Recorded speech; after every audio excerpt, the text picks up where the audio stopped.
gas station, night. We are in the heat of the moment. Dr. Dan is right where we left him off, yelling at a TV and hoping for a gun so he can Elvis that TV straight into hell. No! Stop it! Stop it! Stop it! Stop the commercial! Dr. Dan puts his hand out to the television, wanting with his soul to save the children. But what can he do? Oh no! This is bad news for all American children! He continues to hold his hands out. They begin to shake with total disregard for physics now, and it makes a mockery of all known details in the universe. That's when it happens. The room starts to quiver like a grandma's gelatin. The lamps swing with rage.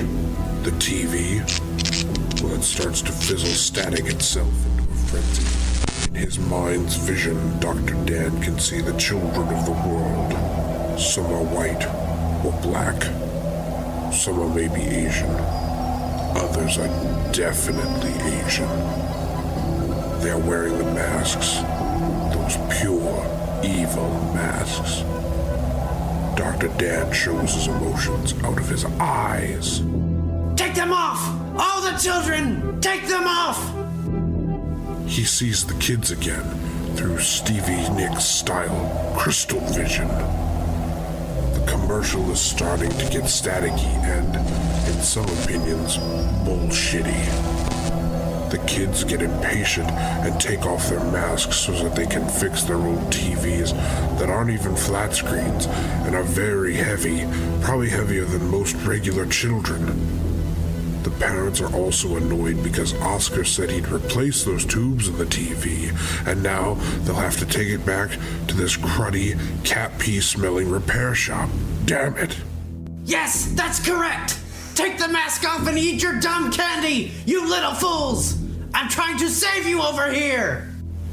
A big damn light comes out of Dr. Dan's fingers and flies at the TV. The TV explodes once, twice, and again to make 3 explosions.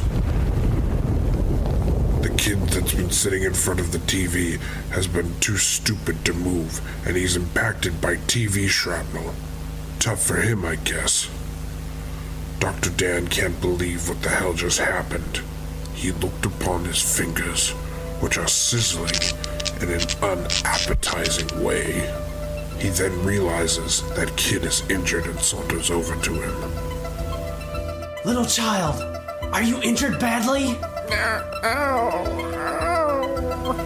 Dr. Dan rushes to him with care. His doctor brain is kicking in. Do you know who you are? Do you know what just happened? Dr. Dan turns the kid over. The mask is still on him. Dr. Dan is like, shit. But he summons his bravery and pulls the mask off. A couple of bugs dance upon the kid's face, but it's no big deal. The big deal is the piece of TV glass stuck in the kid's shoulder. He inspects the wound with doctor eyes. And Honey mustard robot blood! Correct, Meddler. You may have stopped our plan, but you're still gonna get it. The kid swipes at Dr. Dan's perfect face, which he doesn't like. I mean to say that, of course, the robot kid doesn't like Dr. Dan's face. But also Dr. Dan gets pissed when people try to strike his manly features since they are his greatest weapon against women's undergarments. What I mean to say that Dr. Dan is as handsome as a devil and achieves sex with ladies fairly often. Anyway, the kid swipes at him, but Dr. Dan dodges deftly. Without thinking, Dr. Dan reaches into his coat pocket and pulls out a piece of rock. The kid robot stops in his evil tracks.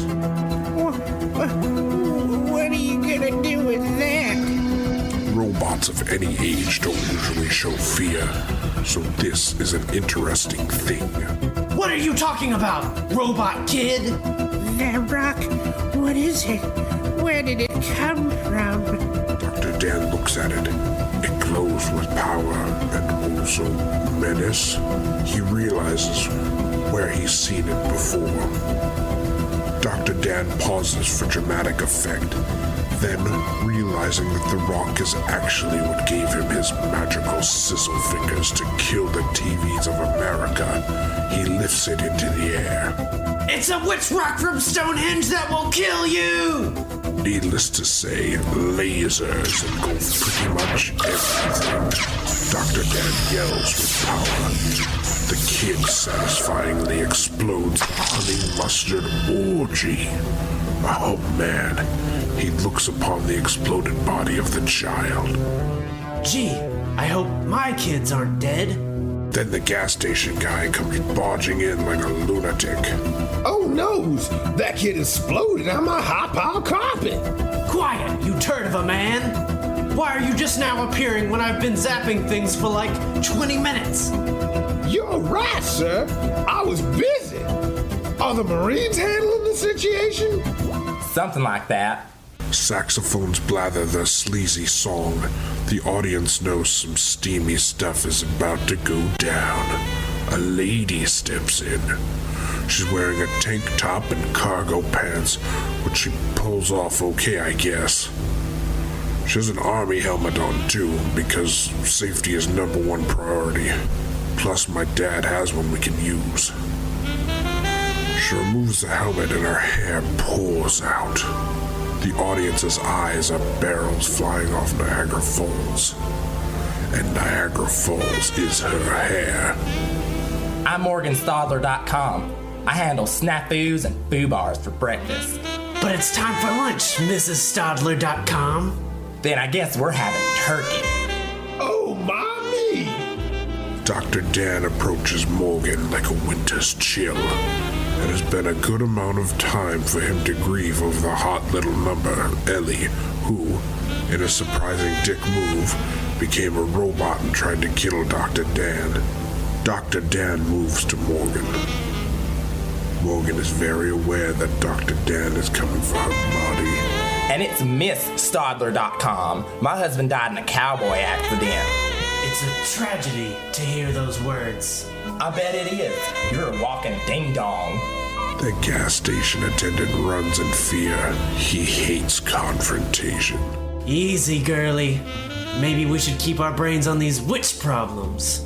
Now there's an agreement we can have. Let's go to my army tank.